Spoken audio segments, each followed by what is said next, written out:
Hi, thank you for stopping by Nuggle Mama's Handful. Today I'm going to be talking how to pick out your first DSLR. Now this time of year, as always, I get the odd message in my inbox asking me what my recommendations are when it comes to buying a DSLR for the first time. There are three things you want to consider before making your decision. You want to consider price point, how much you're willing to spend. You want to consider what you're going to use it for. Is it going to be for blogging? Is it going to be for food photography? Is it going to be for sports? And then you also want to consider what your goals with your photography are. If you just want to have a camera that takes really nice pictures and you're hoping a DSLR can give that to you, then you're going to want a different camera from something if you are looking to, at some point in time, take your photography to another level. Now you're going to want to upgrade. I have a serious case of gas. I have gear acquisition syndrome like it's not even funny. I want to upgrade. But it's expensive.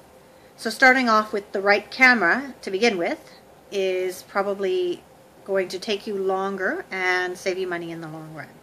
So, price point. DSLR cameras range in price from about $350 up to thousands and thousands of dollars. At this time of year, you can pick up some really great deals during Black Friday sales. Often the cameras will come packaged or bundled up with one or two lenses, and you can get a tripod, sometimes a remote for taking pictures, which is really great if you're doing vlogs or even food photography, because it gives you the ability to make a really sharp picture. And sometimes you'll find a really great deal on a body only. A lot of people say get a body only and a 50mm lens. I don't like the 50mm lens personally, so I shy away from saying that. I started out with the 1855 IS lens from Canon, bundled with my Canon XSI, and it was a great way to start off. It's a good little lens. It takes way better pictures than the point and shoot that I had previously. You will outgrow it really quickly. The next lens I would recommend you get is probably the 40mm pancake lens, because it gives you a little wider field of vision, which will make it a little easier to use inside. And if you're looking for something for zoom, I recommend the 55-250 to start with. It takes some really great pictures for the price point. Now, the second thing I mentioned that you want to look for is what you're going to use the camera for. Because with DSLR cameras, you can switch out the lenses. Depending on what you're photographing, you'll want to get different lenses. Some are better for sports, some are you're going to need long reach. Like if you're photographing your son's hockey game, then you might want to consider a 70-300mm lens so that you can get in really tight when he's off in the field. But if you're mostly doing portraiture, then you're going to want the 50mm lens or the 40mm lens, or perhaps even an 85mm lens. If you're doing basic blog photography or walking around the house, I love my 30mm lens from Sigma. It's pretty much always on my camera, and it's pretty much what I take 90% of my pictures with, I'd say. I switch out occasionally for the Tamron 2875 as well, because it's a good walkabout lens, which means I can go into the city and zoom in if I need to zoom in a little bit, but I also have a really good wide field of view for getting those shots when I'm close in a close space.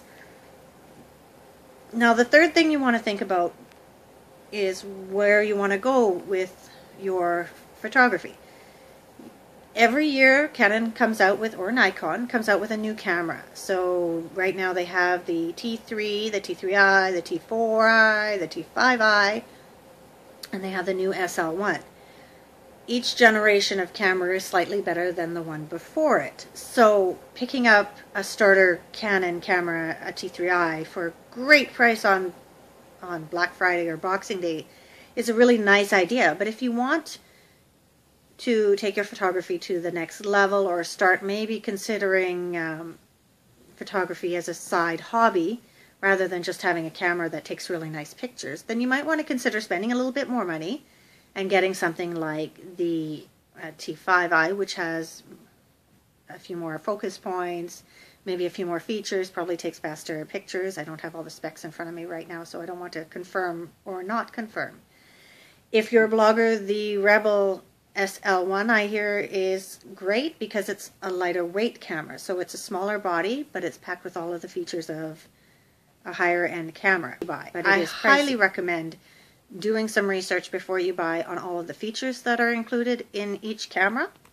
I recommend buying your camera, or at least doing research in a photography store where they know the cameras, where you can get hands-on, pick them up, try the cameras, feel where all the buttons are. Women are going to usually like different cameras than men because the grip of the camera is going to feel different, where all the buttons are and all of that. I actually, when I went to buy my first camera, I almost bought a Nikon because it felt really great in my hand. But because I had done my research, I knew that I wanted the more faster frames per second and focal points that the Canon XSI could give me, because I wanted to do more with my photography than just take nice pictures. And so I based my decision not so much on feel, but on research. So to wrap it up, do your research, decide your budget, and have fun. Getting your first DSLR camera is such an exciting time. It's such an exciting purchase. So that's it for me today. I hope that you got the information you needed. If not, please leave a comment below and I would be happy to answer it for you. Thanks so much for visiting me. Have a great day.